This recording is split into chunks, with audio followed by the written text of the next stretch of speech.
On the west side, meanwhile, neighbors say they feel uneasy. Stephen Cavazos has the latest this noon. And a local shelter says it has an overflow of puppies, dogs, cats, and kittens. How the shelter is enticing potential pet parents to take the leap. Live from KSAT 12, the news at noon starts right now. 3 surveillance photos. That's all Bexar County deputies have to go on after a deadly shooting on the city's west side. 24-year-old Saifuddin Salih was shot and killed in the 6600 block of Palmetto Way near Culebra and Alamo Parkway Thursday. Stephen Cavazos went back to the neighborhood where some remain on high alert as the search for his killer continues. Remnants of that deadly shooting still in this neighborhood where residents remain on edge. And the one question now etched in their mind: why did this happen? A quiet afternoon turned deadly for this neighborhood in far west Bexar County. Deputies arrived to find a man had been shot several times just before 7 Thursday night. All of a sudden, big bang sound. So like, what the hell? Nearby resident Sung Hee says she was inside when she heard a loud noise. She came outside to find a swarm of law enforcement in her neighborhood. That's when she learned a man had been murdered. She says it happened next door. It is really surprising, scary. That man was shot several times. The Bexar County medical examiner identifies him as 24-year-old Saifuddin Muhammad Salih. BCSO released these surveillance photos taken from a neighbor's camera. A man is seen driving off in a silver or gray colored Nissan Altima, which according to BCSO had a distinct discoloration on the hood. Sung Hee says the man who was killed was her neighbor. We're shocked. I'm shocked. She has lived in this neighborhood for more than 10 years, but now is asking herself, am I safe? Am I safe? Stephen Cavazos, KSAT 12 News. Now, witnesses describe the suspect as a slender man with a light-skinned complexion, and he's believed to be in his 20s. If you have any information that can help BCSO with this search, you're asked to call the number on your screen there, 210-335-6070. The Lone Star Fugitive Task Force made an arrest in a case of a deadly shooting and carjacking. The suspect was found and arrested without any issues yesterday at a home in Bandera. The Bandera County Sheriff's Office issued an arrest warrant for 30-year-old Abelardo Garcia. Investigators believe he was involved in a shooting and carjacking that killed 2 people. They did not tell us when this happened. Authorities say Garcia avoided being caught after a high-speed chase, and the task force was called in to help find him. It's unclear what charges he's now facing. San Antonio Pets Alive needs your help. They say they have an overflow of puppies, dogs, cats, and kittens. And although that may seem like a dream for pet lovers, the overflow means other animals in need may not be saved from euthanasia. Alicia Barrera visited the San Antonio Pets Alive Marbach location to see the pets available for rescue and what's needed. Well, you guys, this is Pixie. She's adorable. She's 3 months, and not only do you get to meet her today, you get to meet her sister, Trixie. And although these 2 gals aren't available for adoption just yet, they will be. Isn't that right, Kate? Yes, so these are 2 of our dogs who are being treated at our medical center right now. So as soon as they're cleared of any sort of illness, they're going to be available for adoption. However, we do have a pre-adoption available option if anyone is interested in essentially placing an adoption hold on them. And there's such a big need right now because y'all tell us there's actually an overflow that y'all are experiencing because spring just has been really busy. Yes, we have had a huge baby season so far. We have over 700 animals in our care right now. Now, many of those are neonates in foster homes, so they're not quite ready for adoption yet. However, they will be within the next few weeks. So we have lots and lots of animals who are just ready to find their forever homes. And to help those adopters out there probably on the fence, if these cute faces and those sweet kisses aren't enough, y'all are actually running specials hopefully to entice people to adopt. Yes, we are actually running a special right now through Sunday. It's our Cinco Dog Mayo adoption special. And so this is going to be for dogs who are 40 pounds or more. And so it's going to be adopt for a donation. Now we do have a minimum $15 donation, but we really like to do this because, you know, it gives people an opportunity to come and meet their forever animals and maybe come out when they necessarily wouldn't have before. Right, Kate, Pixie, Trixie, thank you so much. We have all the details listed on KSAT.com. Reporting Alicia Barrera, KSAT 12 News. The South Texas Blood and Tissue Center is holding special blood drives this weekend in honor of Mother's Day, and donors can get a special gift as well. The drives are happening today and tomorrow at several locations. You will need to make an appointment before you go. There are still appointments available for one of the drives being held today. It's at the HEB at Loop 1604 and Petranco Road. To make an appointment, call 210-731-5590 or visit southtexasblood.org/HEB. As a thank you, donors will get a $10 HEB gift card and a $10 voucher for Rudy's Barbecue. And don't forget, tomorrow you can watch Global Citizens Vax Live, the concert to reunite the world, right here on KSAT 12, the broadcast and streaming special that aims to inspire vaccine confidence worldwide and help get the COVID-19 vaccines to everyone, everywhere. The concert will be hosted by Selena Gomez, and there will be performances by Jennifer Lopez, Eddie Vedder, Foo Fighters, and J Balvin. During the special, Global Citizens will call on philanthropists and corporations to make donations. The concert airs at 7 o'clock tomorrow night on KSAT 12. The April jobs report is catching many economists off guard. Just 266,000 jobs added last month. It's much lower than 1 million new hires economists expected. The job totals for March were also revised downwards. There's now much debate over what's behind the disappointing numbers as President Joe Biden continues to push for his multi-trillion-dollar spending proposals. He says will add jobs and grow the economy. ABC's Alex Perche has the latest from Washington.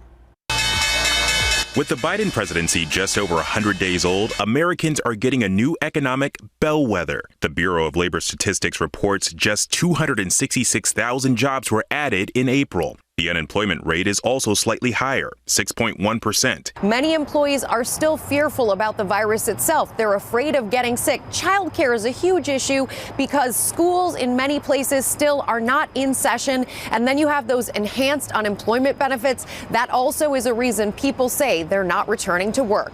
April's numbers are much less than the 1 million new jobs economists expected. Losses in sectors like temporary help services, transportation, and retail offsetting growth in the leisure and hospitality sector as states navigate rolling back their coronavirus restrictions. You know, I think there's a fine line of trying to open up stuff and kind of restart the economy and also, you know, being cautious as well. Job creation has been a big focus of President Biden. After yesterday's weekly jobless report showed first-time unemployment claims fell to the lowest level since the pandemic began, the president pitched more than $4 trillion in proposed spending on infrastructure and education. As it relates particularly to infrastructure, I think of one thing, I think of jobs. Jobs.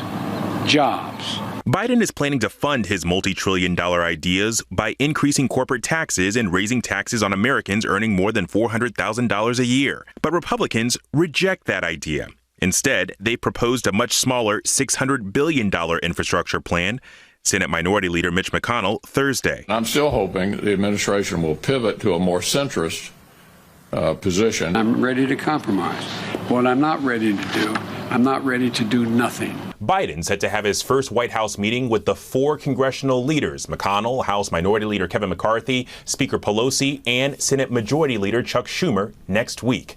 Alex Perche, ABC News, Washington.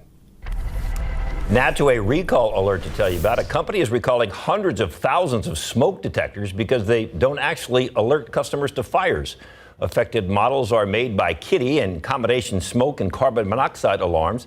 They were sold at stores like Walmart, Home Depot, Amazon between May of 2019 and last September. No incidents were reported, but people with these alarms should contact the company for a replacement that works.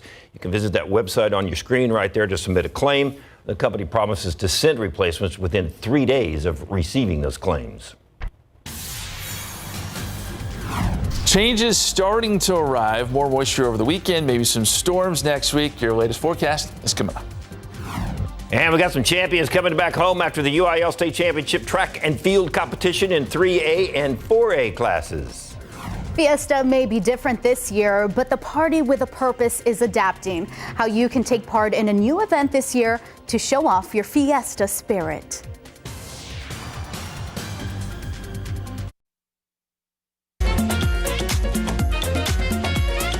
It is a new twist to Fiesta this year since we are still dealing with the pandemic. The Battle of Flowers Parade and the Fiesta Flambeau Parade have joined forces and along with KSAT 12 have put together the Porch Parade contest. Very simple. You decorate your house in that Fiesta spirit. Rick Ramirez is an example of how you can show off your decorating skills. There are cash prizes, $1,000 gift card, hotel stays, just to name a few. But just as important, it is a chance for you to not just show your Fiesta colors, but bring back that Fiesta feeling we missed out on last year. Talk about the theme of your house and what was your inspiration? The inspiration was the Battle of Flowers. It's something I've always enjoyed. So brought out the big colors of daisies, tulips, and went all at it with the Kansas spray paint. Looks pretty sharp. There are different categories to enter: home, businesses, and schools. For all the information on how to enter, it's really easy. All you have to do is go to our website, KSAT.com, and you'll find all that information there for you.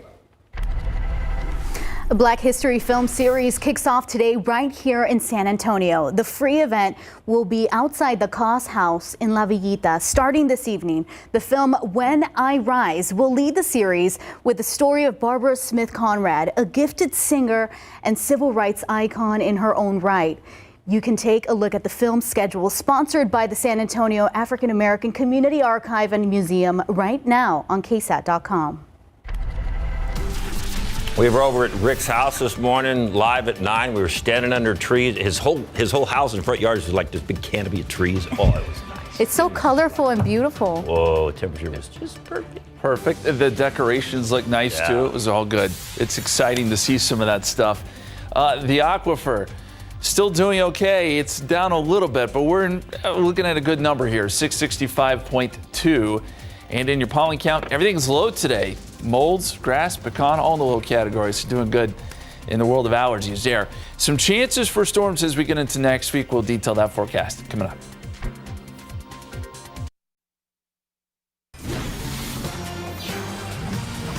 Oh, here's something you don't see every day. A fishing guide spotted an alligator in Calaveras Lake.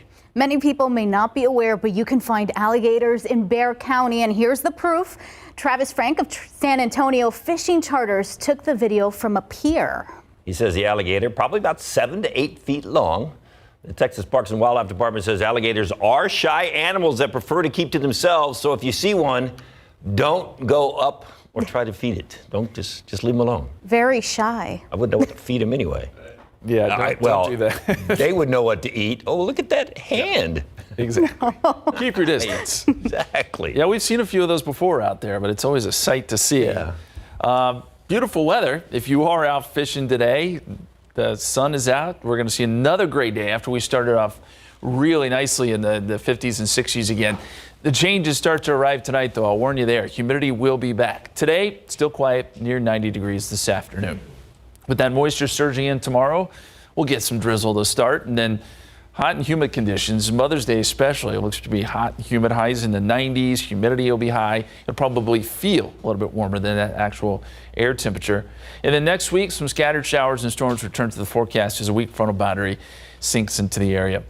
Satellite picture shows we've got some clouds trying to work through Bexar County. These are just thin high clouds, no big deal. And temperatures right at about 80 here around San Antonio. 82 Kennedy, 85 in Cotulla, our normal hot spot there. 84 out in Del Rio, and 70s from much of the hill country.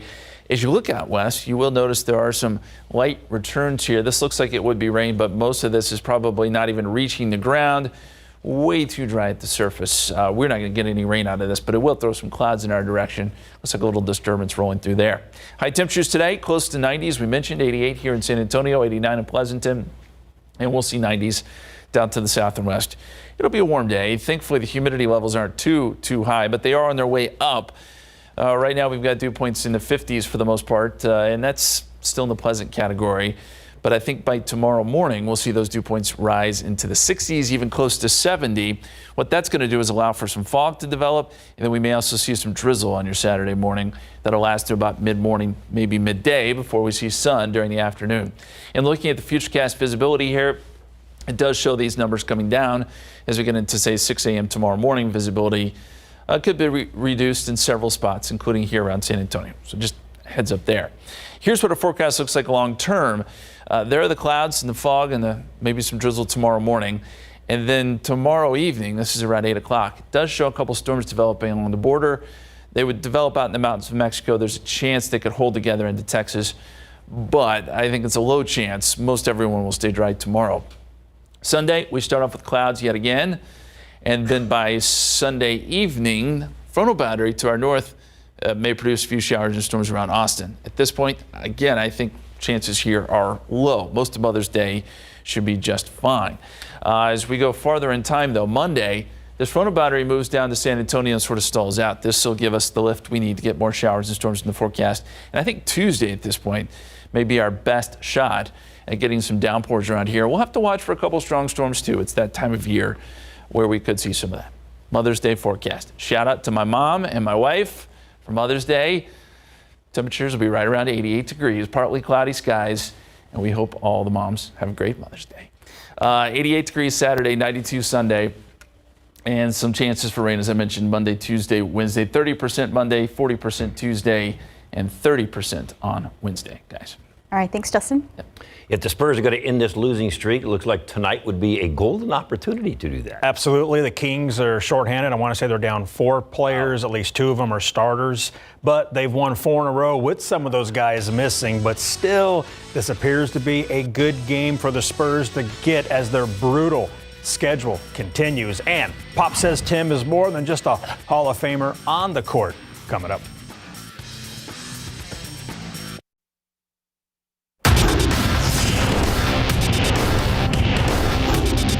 That our cup is pretty empty after some, tough travel, some tough losses. I think I have to have a little bit of empathy for that. The brutal schedule continues tonight for Pop and the Spurs on game day.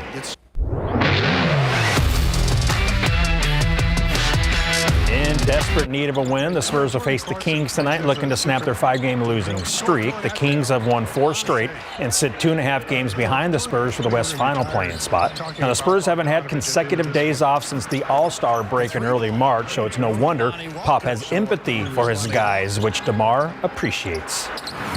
But it's tough. It's definitely a challenge, and, we got to kind of be that balance. Pop is, like Pop said, he's kind of being that balance as well. And for us older guys on the team, we got to be that balance for the guys too. Kings will host the Spurs tonight at 9. Both Trey and Derek remain out. Tim Duncan spent his entire 19-year playing career with the Spurs, and head coach Greg Popovich was right there with him the entire way. Next weekend, Pop will watch the big fundamental enshrined into the Naismith Memorial Basketball Hall of Fame. Pop says Duncan is also a Hall of Famer for being a great leader and teammate. Without a doubt. I mean, he led by example. He set the quiet example of competing every day, whether it was practice, shoot around, and of course the games. He always took the lead. Even Manu and Tony looked toward him. Class of 2020 will take center stage Saturday, May 15th at the Mohegan Sun Arena in Connecticut. Yesterday, the UIL State Track and Field Championships began up in Austin with Class 3A and 4A competition. KSAT 12 Sports' Andrew Seeley is on hand with a recap of the morning's action. The greater San Antonio area will welcome home 3 state champions already after this morning's session at the UIL State Track and Field Championships. In the Class 3A boys discus throw, John Hansen out of San Antonio Great Hearts Northern Oaks sets the tone on his very first throw. He wins the event with a throw of 174 feet 6 inches, and Hansen also strikes gold in the shot put, so he's bringing 2 state titles back home to the Alamo City. I was just really proud of my coaches and everyone who's got me to this point. It's just their achievement just as much as it is mine. It's taken a lot of effort, blood, sweat, tears to get here, so it's just a big accomplishment for our school. In the Class 3A girls pole vault, Joy Sherwood, a junior from San Antonio Great Hearts Monte Vista North, was the top seed coming in, and she shows why, clearing the bar at 12 feet 9 inches, the only one to do it. Sherwood also got a few cracks at the Class 3A state record of 13 feet. She didn't clear it, but she'll settle for the state title. Relieving because I passed a 12.6 after I missed it 2 times, so I only had 1 attempt to make it. I'm really glad I was able to push through and overcome my nerves, so I was able to make the bar. Cuero Senior senior Davion Williams was on cruise control in the Class 4A boys high jump. The senior was the only competitor to clear the bar at 6 feet 6 inches, and he kept on going from there. His final mark, 6 feet 10.5 inches. Williams will return home as a state champ. Stay confident, stay true to myself, and just believe I can clear anything that came up to me. So I was confident about what I was doing today. Congratulations to those champions. I know, and we'll have more coming up at 12:30. Yeah, they make it look easy. Like up here. Yeah. David can't even jump like. Thanks, Larry. Travel is expected to tick up this summer, but it's still going to look different than before the pandemic. Details in the next half hour.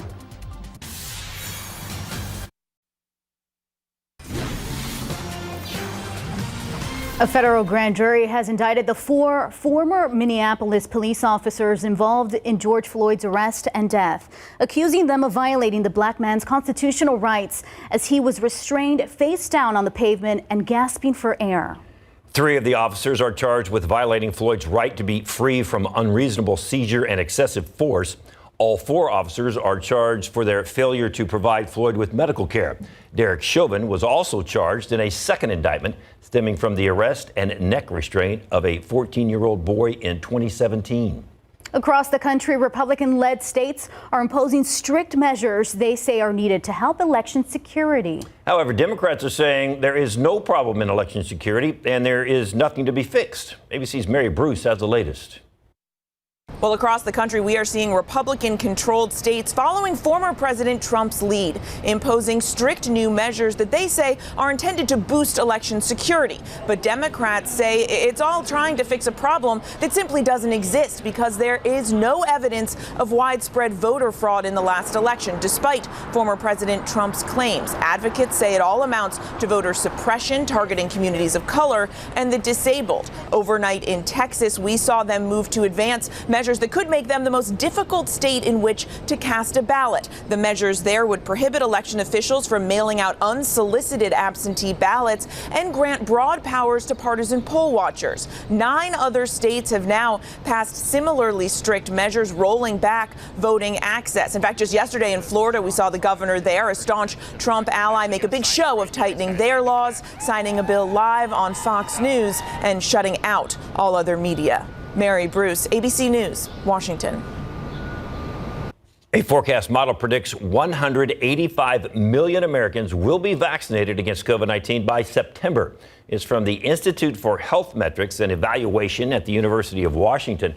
The model indicates more than 70% of Americans will have at least one shot by the end of May, and 65% will be fully vaccinated by mid-June. The Institute says daily deaths will decline, but vaccine hesitancy could lead to a winter surge. Pfizer has become the first pharmaceutical company to ask the Food and Drug Administration for full approval of its COVID vaccine. Like Moderna and Johnson & Johnson's vaccines, Pfizer's COVID shot is currently being administered under emergency use authorization. The company says it has already distributed 170 million doses of the vaccine, which is enough to vaccinate half that number of people. Pfizer and BioNTech have asked the FDA for priority review. That process still takes 6 months after the agency receives all preclinical and clinical trial data.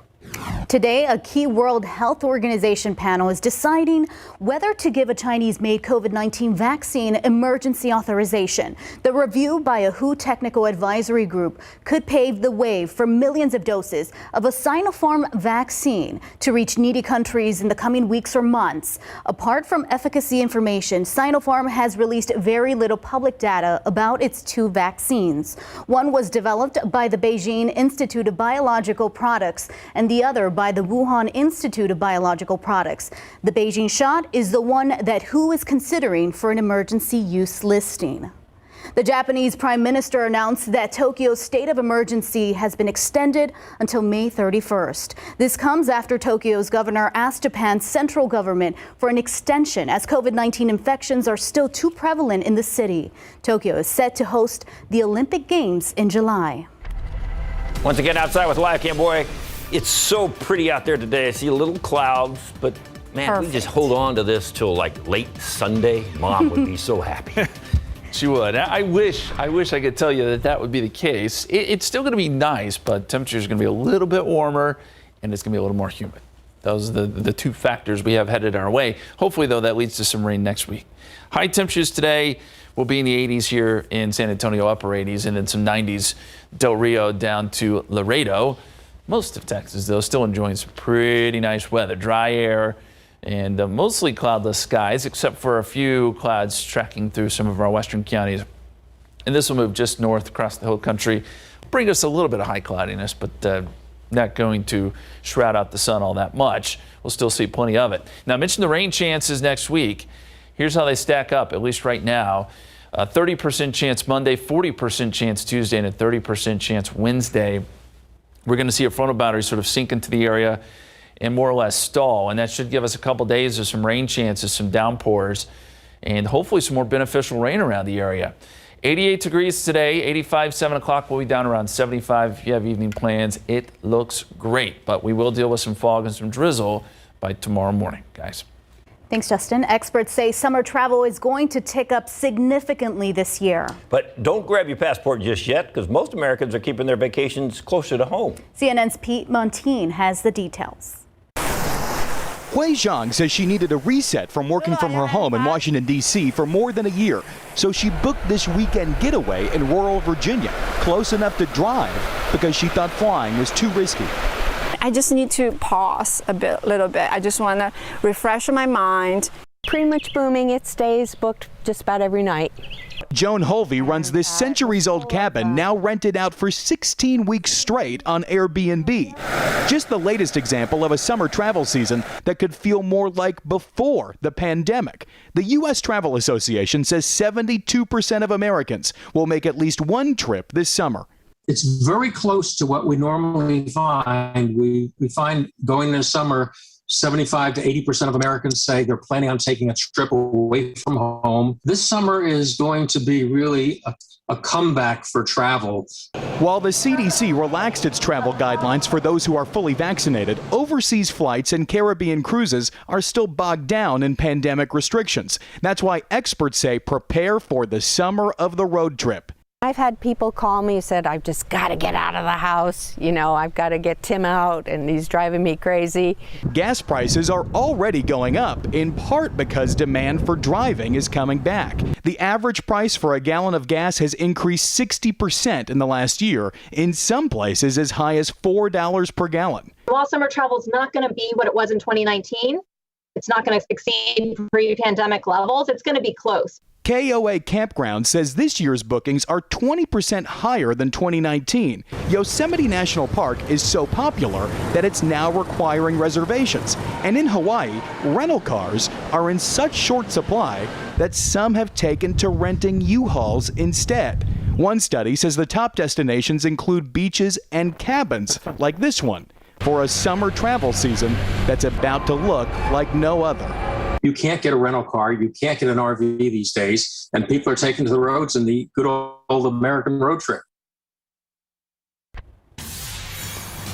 It's being touted as the longest footbridge in the world, but making a record-breaking bridge wasn't always the plan. How this bridge in Portugal ended up being nearly 700 feet long. And the Astros have been catching a lot of grief when on these road trips. They were catching it from Yankee fans the last few days. At least they got to give a little back yesterday. Larry Ramirez with those highlights coming up in sports.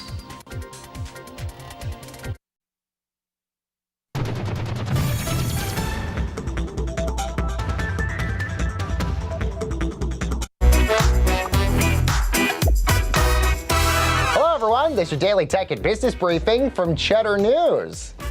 Square reporting earnings after the bell Thursday. The payments company soaring past Wall Street estimates. Sales up 266% in the quarter. The boost was driven by an increase in spending on their Cash App, which helped fuel a 29% jump in gross payment volume. Now, Square also seeing success from their crypto offerings. Bitcoin revenue jumped more than $3.5 billion, up from $306 million last year. Meanwhile, Twitter testing a tipping feature on the platform. Once fully rolled out, users will be able to send send money to their favorite creators, as well as even receive money for their own tweets. Now, located in the menu section on users' profiles, tips can be sent via Cash App, Patreon, PayPal, and Venmo. And NASA's Mars helicopter gearing up to take its first ever one-way trip to the Red Planet today. The flight expected to take off at some point later today, but it will be several hours until we have any data from that flight. This marks the 5th time that the chopper has attempted a Mars landing. And that's your Cheddar News Business and Tech Update. I'm Baker Machado, coming to you from Cheddar Studios in Lower Manhattan. Steel stocks have nearly tripled, but it could be short-lived. The reopening of the economy is driving a steel boom, and a massive steel shortage is causing prices to skyrocket. However, some analysts predict prices will tank when supply catches up with demand. Other areas are also seeing shortages, including computer chips, lumber, and chlorine. Portugal inaugurating its new record-breaking bridge this morning. It claims to be the longest pedestrian suspension bridge in the world, stretching nearly 1,700 feet. ABC's James Longman has the details. Welcome to Portugal and the longest footbridge in the world. It is truly extraordinary to be up here. It is nearly 1,700 foot long, and where I am now, I'm something like 570 feet up in the air. I'm not going to lie, it is a little bit unnerving. The whole thing is made out of metal and the floor actually is very thin, but don't worry, it is 100% safe. About 15 miles worth of cabling making this bridge. It took them 2 years to build, delayed of course by the pandemic. It wasn't originally supposed to be the world's longest footbridge. They actually had problems building it and had to bring the concrete columns further up the hillside in order to find the stability they needed, and then the bridge got longer. So really, it's accidentally the world's longest bridge. Why are we here? Well, Europe is desperate to get tourists back after the pandemic. Italy and Greece have already said they want to welcome Americans back. Portugal won't be too far behind, and it's this bridge that they hope will get you on a plane. James Longman, ABC News in Portugal. Outside with live cam again. I don't think it's the fact that the bridge is 1,700 feet long. It's like, whoa, big deal. If it was 3 feet off the ground, it wouldn't be a thing. But when you look down, it's like, whoa. Don't look down. Whoa. Looks like fun, although I think I'd be a little dizzy once I got in the middle. 80 so far today. That's the high. 60 was the low this morning. That was a little bit below average. Started off really nice. We're going to be a little bit above average today. The record is 100, set back in 1998. We all remember that year. Not that hot today, but we do have some hotter temperatures on the way this weekend. Your forecast is coming up.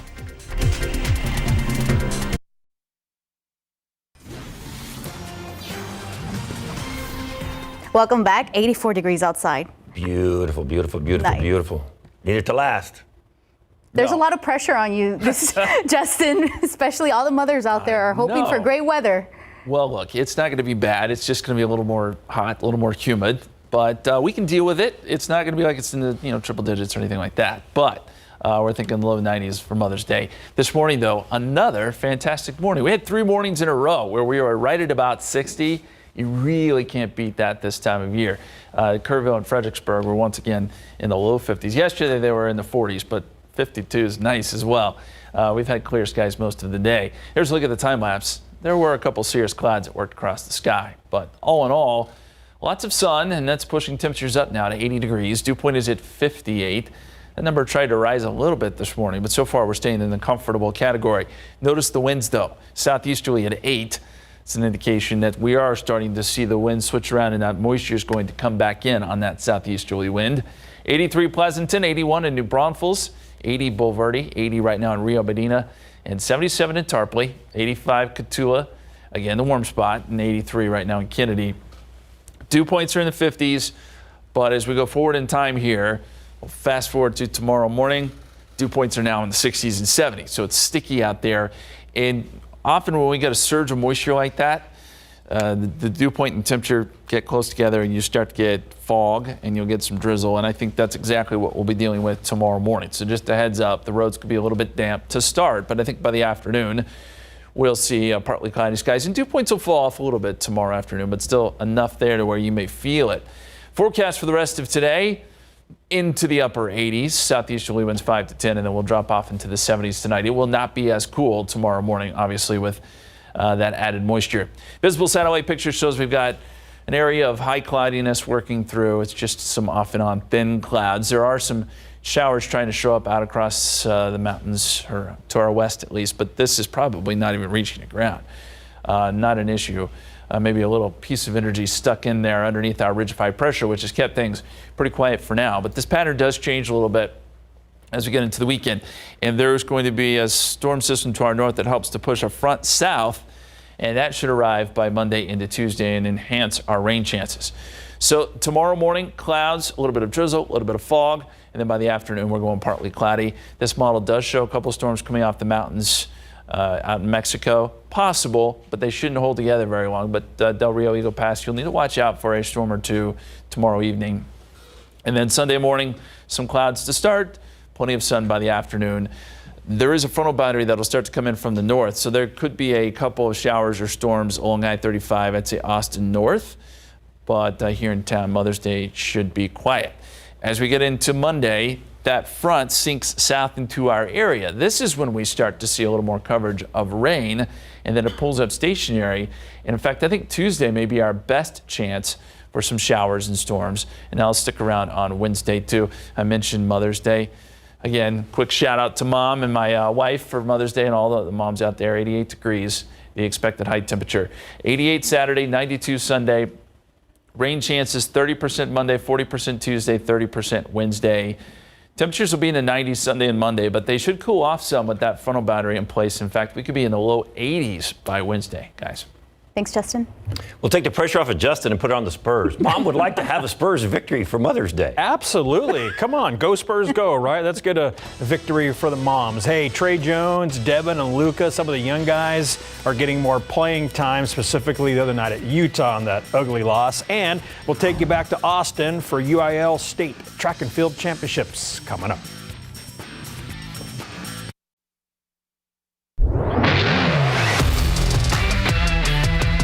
Spurs will face the Kings tonight for the third and final time this season. The series is tied at 1-1, and the Spurs lost to the Jazz Wednesday night. The young guys like Devin Vassell, Trey Jones, and Luka Šamanić all got some extra playing time. Vassell scored 14, Trey 11, and Luka had a team-high 15 points, and Devin is happy for those two. I mean, I get to see them every day in practice, play against them in 3-on-3. I think at the end of the day, the more opportunity they get, the more comfortable they'll get out there. And, I mean, they're both great players. And I'm just excited to see them go out there and play confident out there, honestly. Spurs at the Kings. Tip goes down tonight at 9. The UIL State Track and Field Championships are back at Myers Stadium in Austin. The competition is fierce for state titles, and our Andrew Seeley is there with more.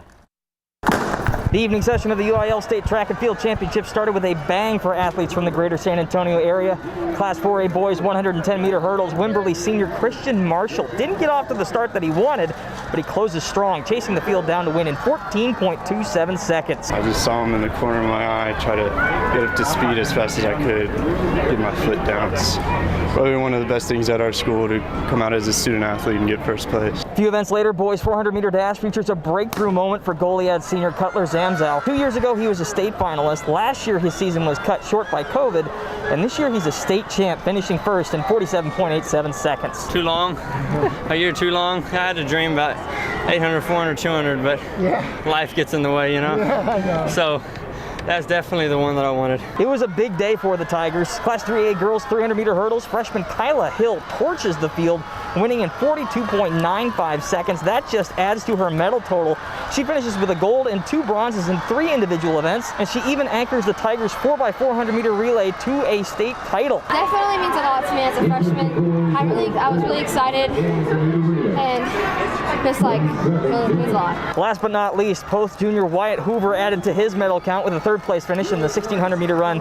His time 4 minutes 27.94 seconds. He finishes as a 2-time state bronze medalist. Now, in case you missed it, we had 3 state champs from the San Antonio area in the field events. You can catch those highlights and a lot more on our website at KSAT.com. From Myers Stadium in Austin, Andrew Seeley, KSAT 12 Sports. Time to play ball. Astros at the Yankees yesterday afternoon. Top of the 8th, Houston down 1 until this 3-run homer off the bat of Jose Altuve to left field. The go-ahead big fly in his 31st birthday. Astros win 7-4 to avoid the 3-game sweep. Texas at Minnesota, bottom of the 10th. Runner on second for the Twins. That's a shallow ball to right field. And Joey Gallo makes a diving catch for the final out of the ballgame. Rangers take it 4-3 in 10 innings, winning 3 of 4 against the Twins. Joey Gallo had a little snow cone there. Yeah, he did. That was nice. He was running all out. Yeah, he was. All right, Larry, thanks. It's Friday Fun Day. Oh, yeah, it is. So we know they're going all out down there downtown. It's always a fun day on this show, right? Wait to see what we are getting ready to decorate. And we are getting you ready for, of course, the porch parade or whatever party you want to throw with this great decorating hack. Yes, Rebecca Garcia from Stream Factory is here, and we're making something very simple. How do we start? Tissue paper, right? Yep, tissue paper. You can get it from anywhere. It's going to be just your standard. Line them up, cut them into 6-inch strips like this. And then what you'll do is fold them again, hamburger style, but you won't go all the way. And then cut them in 1-inch strips. And then once we have those, you spread it out and just start rolling it up, right? Yep. You just have it like this, okay. And then you start rolling them. And this is something that, of course, any age can do. So you can even get the kids involved. Then you get to this point here, get it all nice and twisted tight, and Rebecca said, make a little keyhole kind of like that, and look what you end up with. Put them all on a string, and is that gorgeous? Wait till you see how she can decorate. Yes. Wow. Instant fiesta decorations. All right. And hey, how about a free sweet treat for mom? Oh, a local baker is giving away a cake, and we'll tell you how you can enter to win that just in time for Mother's Day. And how about breakfast in bed, or just breakfast for mom in general? Chef Brian West is here with a great French toast recipe, and he's going to spill the beans, or the secret, I should say, because there are no beans in this breakfast, all right, on the secret ingredient that will make your French toast, just like a pro. And best thing to wash it down with, a mimosa. How about a different recipe? Not just orange juice and champagne, but maybe something a little bit different. And we are making a Bellini, as they call it, the Italian version of that. What's the difference between Prosecco and champagne? Oh, we're going to find out. Yes, you'll find out when we do. And, hey, we want to see those pictures of mom, right? Yeah. Send them in, and we'll hopefully show them all, hopefully. And don't forget to call your mother on Mother's Day. A whole lot more coming up on SA Live. Stick around.